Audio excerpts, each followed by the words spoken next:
How are Hello. you? Good. How about you? So you have been covering the TCA presentations for us, which is the Television Critics Association. And today was Disney Plus Day, following ABC's um, 2 days earlier. So you had three presentations today, if I'm not mistaken. First was on Proud Family, Louder and Prouder, coming to Disney Plus, a continuation of the Disney Channel series.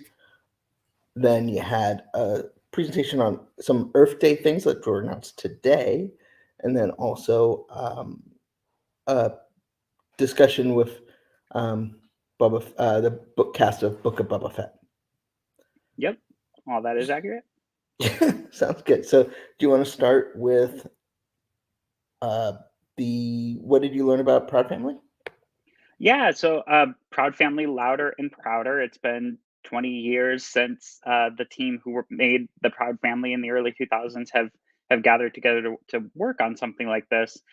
It was really born out of the fan response when Disney Plus launched and Proud Family wasn't on it. It was the number one requested title. I think they rectified it pretty quickly and debuted it the first February that Disney Plus existed. And it's kind of fitting that this new series comes in February as well, Black History Month. They announced a date for the show. So we now know that it's coming on February 23rd, I believe. Yes, February 23rd. They also put out a trailer, so first footage from the show that you can see. And then one of the things they talked about was the show takes place 2 years after the original Proud Family. So everyone's aged up just a little bit. Penny's a teenager rather than a middle schooler. So high school versus middle school would be the big difference there. But they really talked about a lot about some of the social changes that have happened since then in the trailer. They introduced characters voiced by Billy, what's his name? Billy Porter and Zachary Quinto, and they play a married same-sex couple on the show. And then there's also another character that is homosexual, who's part of the kind of core group of characters, so part of Penny's inner circle. So that was just kind of one example of how things have changed since the original show was on. Sorry, we've got dogs and we're in an unfamiliar setting, so something has set them off. But no, in terms of other things that were revealed during the Proud Family Louder and Prouder presentation, it included the voice cast: Kyla Pratt, Soil Moon Fry, Karen Molina White, Alyssa Reyes, and EJ Johnson, who are kind of the core teenagers in the show in the show. It also had Bruce W. Smith, who created the show. He worked at Walt Disney Animation Studios before Proud Family. He went back after, worked on Princess and the Frog, and his producing partner Ralph Farquhar, and they were all part of the original Proud Family team. So it's very much the same creative team as the original show. So if you loved Proud Family, odds are you're going to love Proud Family Louder and Prouder.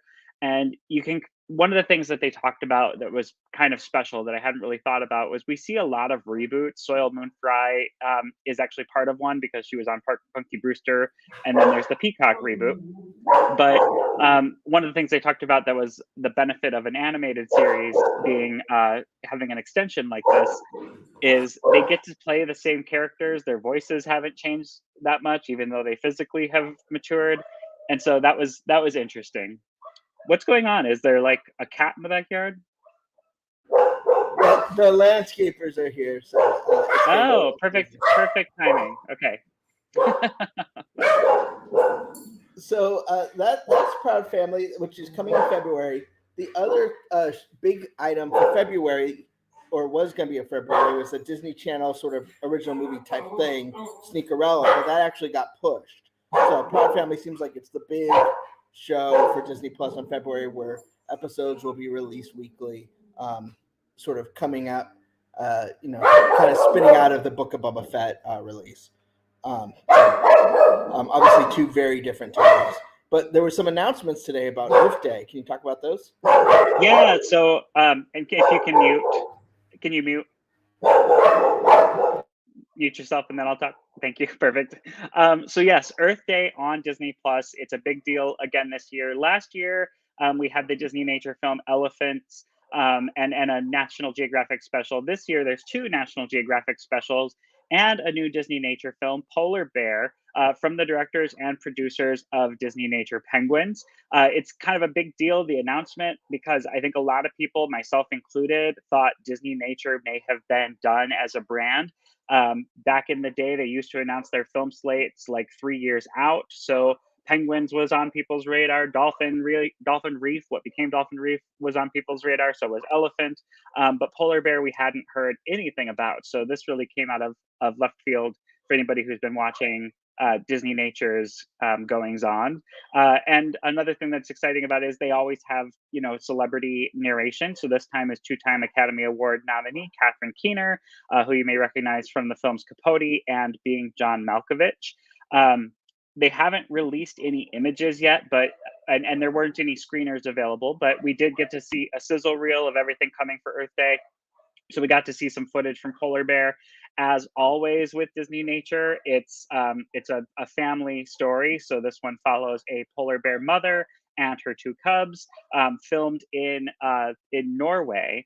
And one of the interesting things that they talked about was they were filming for over the course of 3 years for Polar Bear, that did intersect with the global pandemic.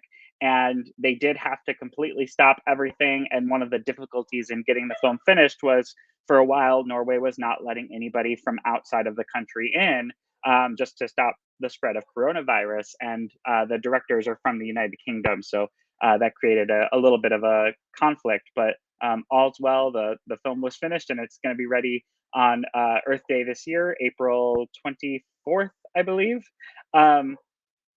I can double check that. April 22nd. April 22nd. Thank you. I knew it was thereabouts. From National Geographic, the long running series Explorer is back with its first special. They had already announced that Explorer was coming back at the Disney Plus press day in that December when everything was announced, and there were so many things that it was easy to miss. But yes, National Geographic Explorer, where the iconic National Geographic theme song comes from, is coming back with a special called The Last Tapui.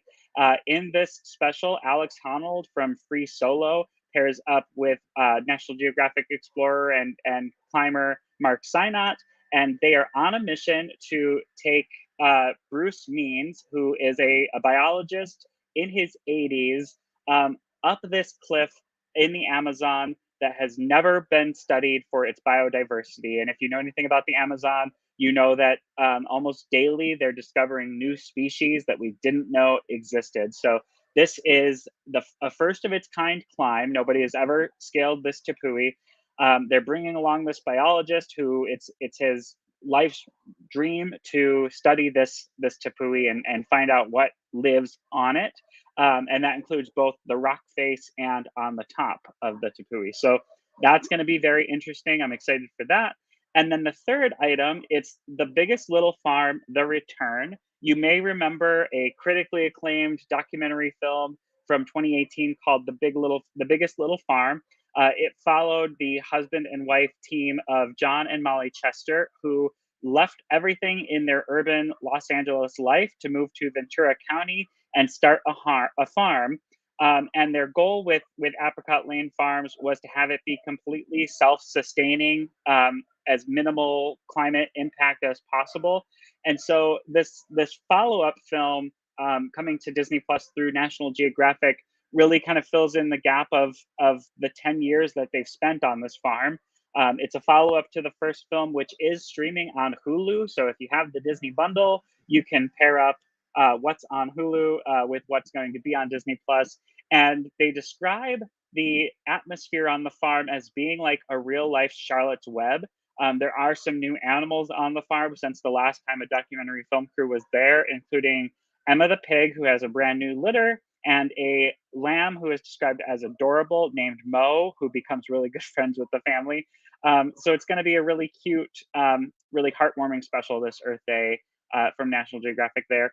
I can still hear all the noise from your end, Benji, so I'm just going to segue right into Book of Boba Fett unless you have anything to interject. And so the third item from today's presentation was the Book of Boba Fett. Obviously, there are 3 episodes now streaming on Disney Plus. The third one came out just this past Wednesday. They did not want to give away any spoilers, so we weren't really talking about anything beyond episode 3 of, I think they said seven episodes for the Book of Boba Fett. It was just Tamura Morrison, who plays Boba Fett, and Ming-Na Wen, who plays Fennec Shand, in the call. So we didn't have any of the creative team there. But one of the questions that our own Star Wars expert, Mike Celestino, fed to me to ask the panel was about what their expectations versus reality were with this series, from finding out that there would be a Boba Fett standalone series to what actually got made. Tamura Morrison said that everything went so quick, and with the COVID restrictions, he really didn't feel like he had time to sit down and think, what would this be like? He just moved full steam ahead. And I got the sense, they didn't say this specifically, but I got the sense that they basically went from filming Mandalorian season 2 kind of right into Book of Boba Fett. So that answer does make sense. Ming-Na, she basically shared that she's just thrilled that audiences responded to Fennec Shand and that she gets to be along for this ride with Tamura Morrison.